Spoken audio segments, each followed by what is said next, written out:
This is Chapter 10 of The Guardian of Ailos.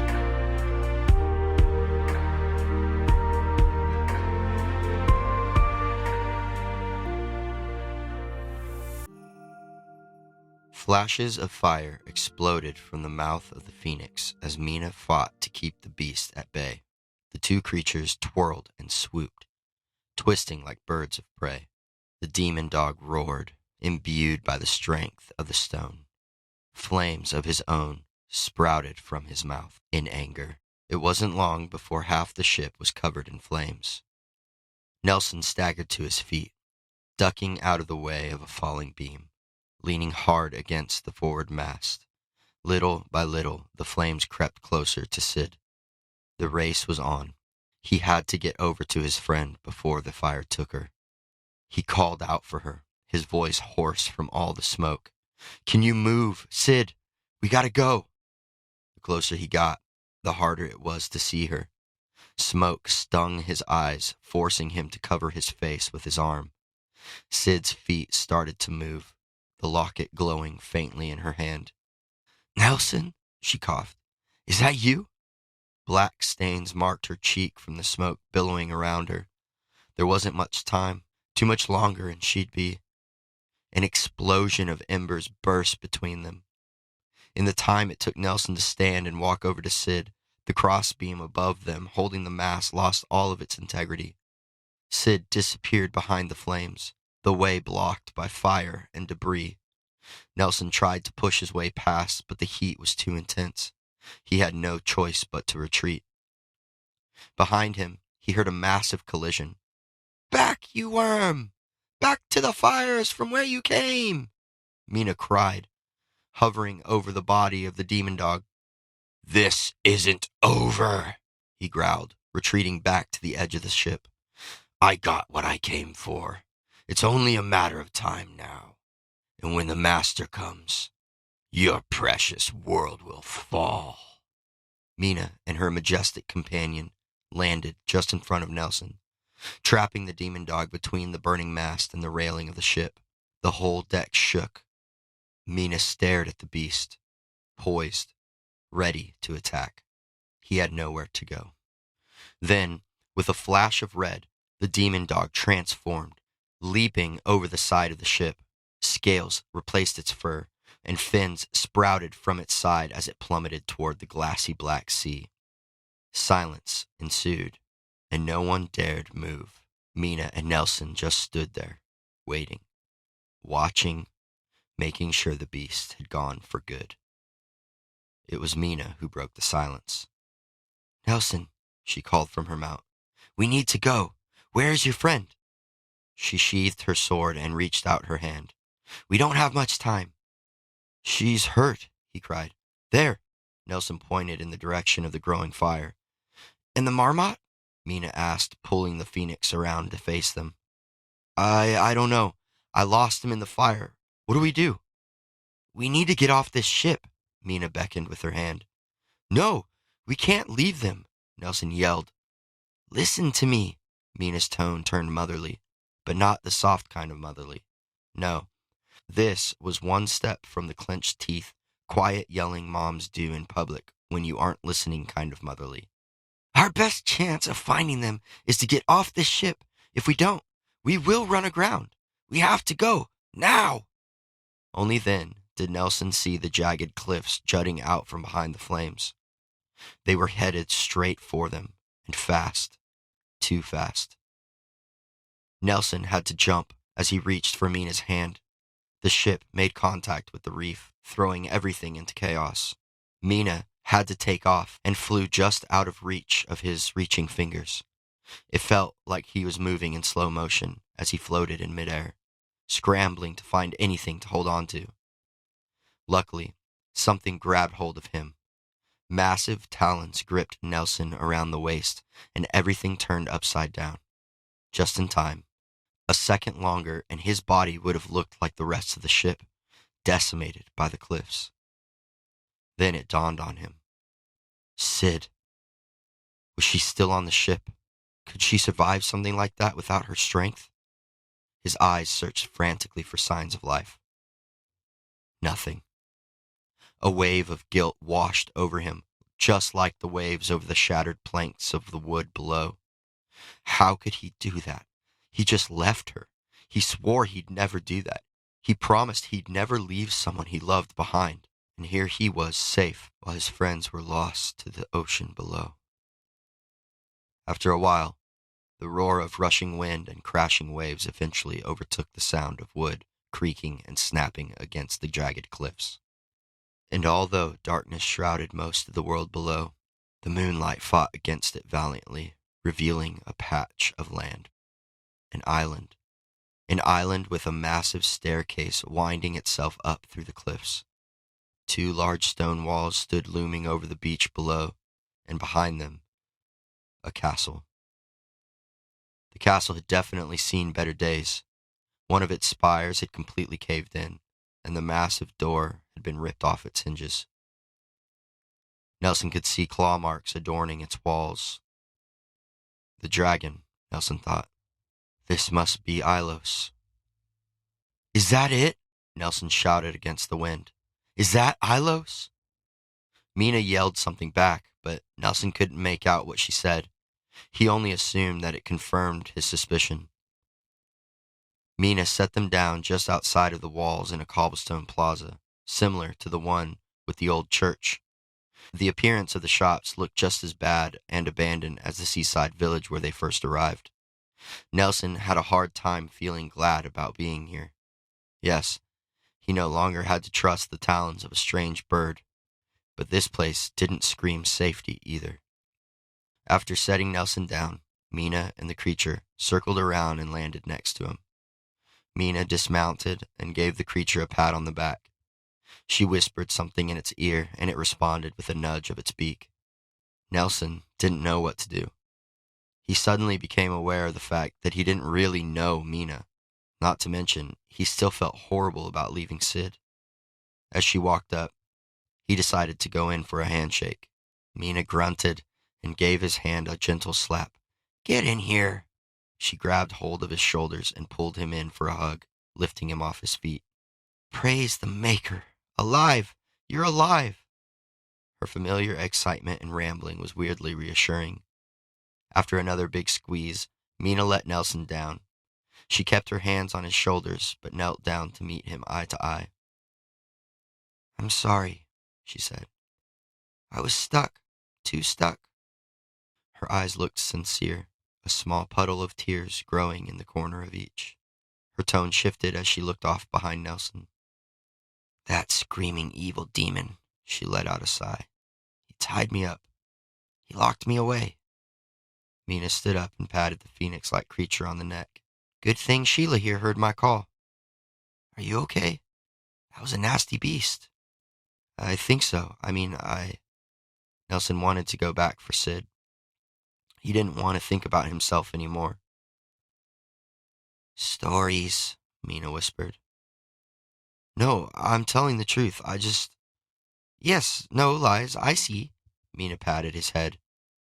The stories, they talk about him. I didn't think it true.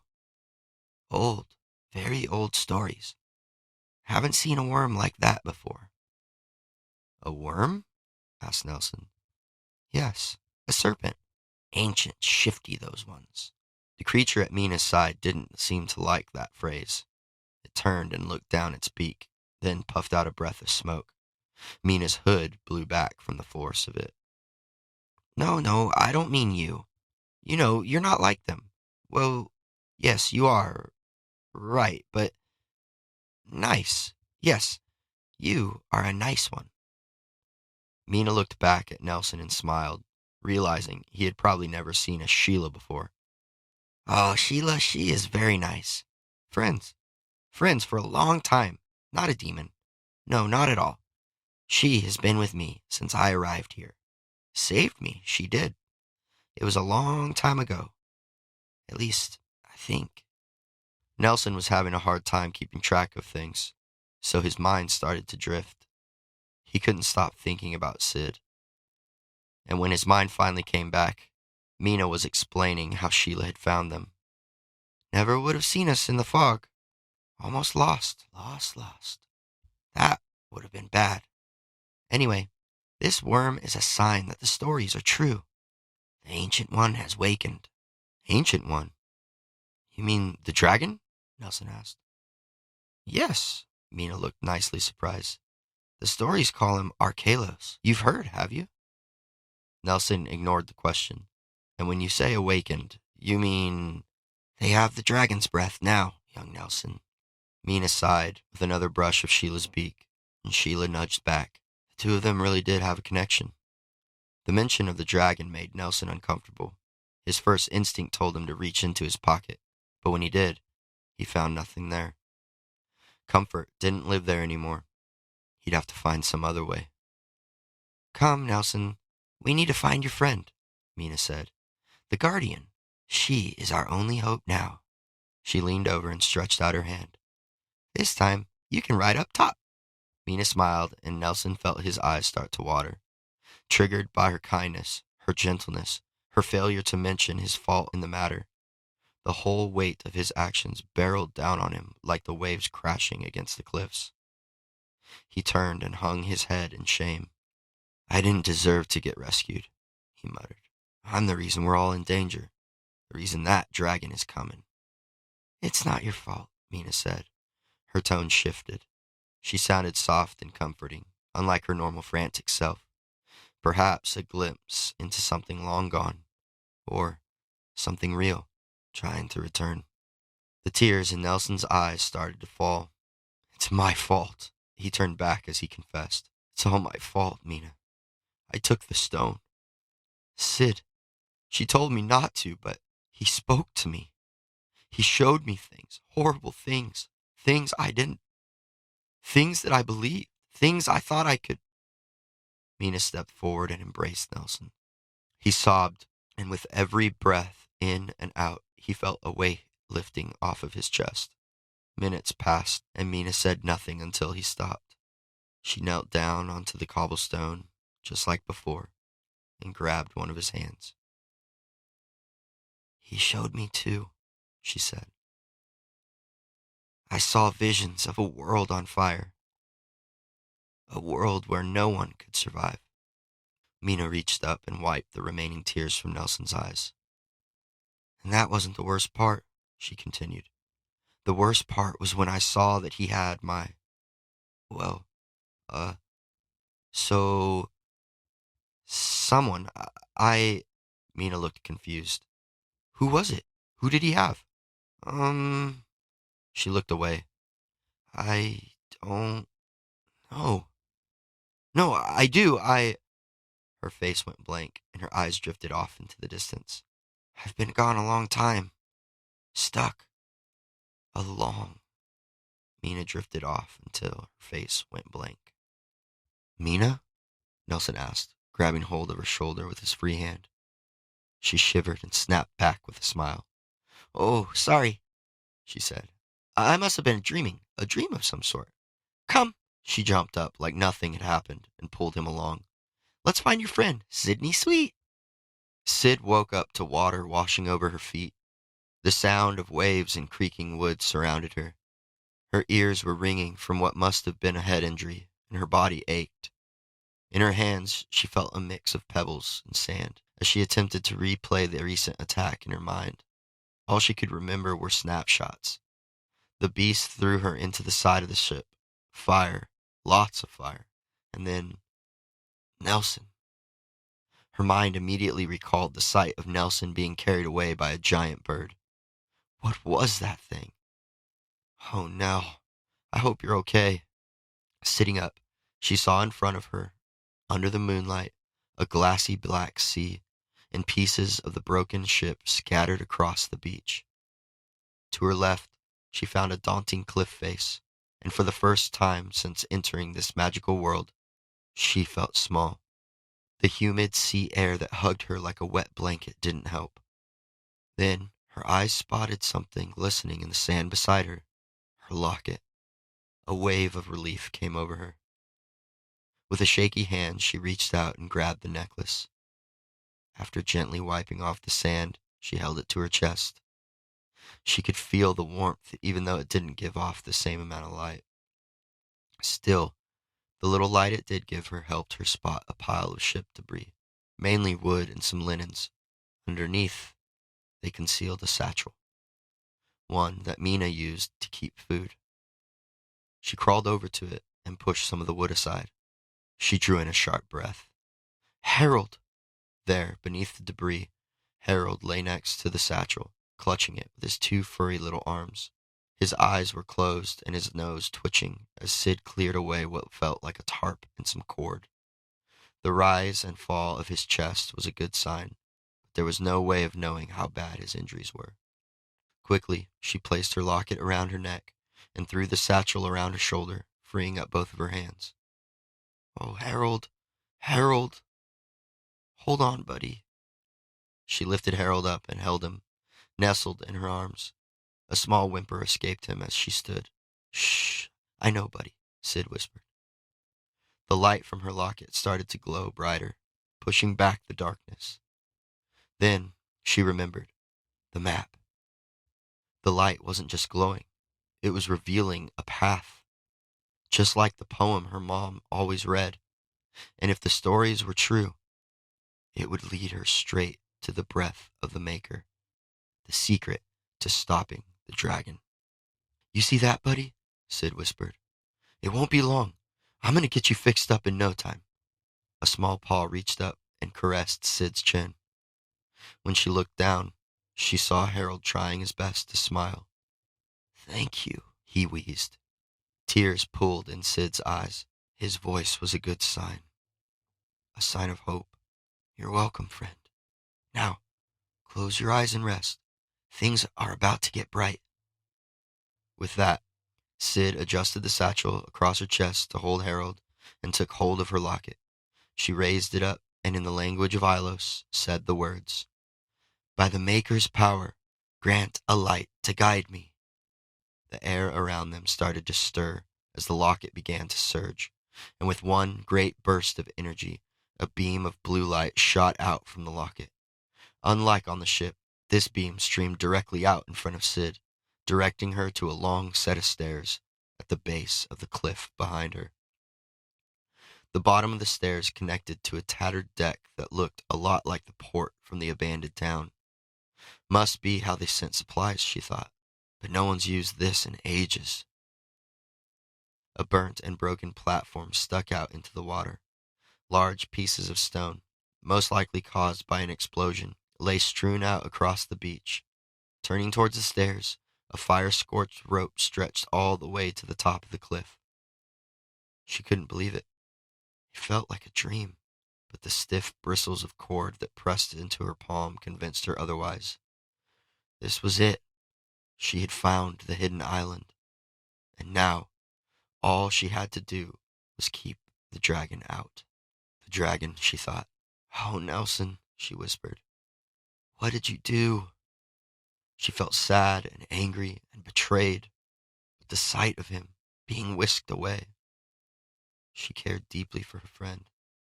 She knew he meant well, that he really believed it would help to take the gem. But now, the stone he stole could end up being the end of their world as they knew it. The very thing he thought would protect his mom now sealed her fate. Unless, Sid thought, I find the Maker's breath first. And with that, all of her emotions untangled. The knot in her stomach turned to pure determination. Sid felt the warmth of the light inside of her, the source of her courage. She didn't know what waited for her at the top of those stairs, but she did know that this was why the book chose her. To protect the realms, to guard against evil, to defeat the dragon. The stairway was longer than she thought. Halfway up, and she had to pause. Looking back, she saw the wreckage of the ship far below, the moonlight glinting off the scattered debris. Somewhere out there was Nelson, hopefully with Mina, the real one. I'm going to find you, she whispered. I promise. With a deep breath and slow exhale, Sid turned back to the task at hand. If she was going to find her friend, she needed to reach the top of this stairway. We're almost there, Harold, she whispered to her furry companion. Just a little further. Sid fixed her eyes on the light glowing before her and pressed on to the top of the cliff. She would find her friend. She would find the breath of the Maker, even if it cost her everything.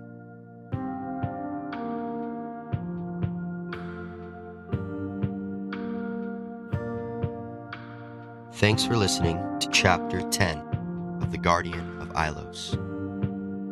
As a reminder, I'd love to hear your thoughts, so please leave a comment or come find us on Substack, and we'll be right back next week with Chapter 11.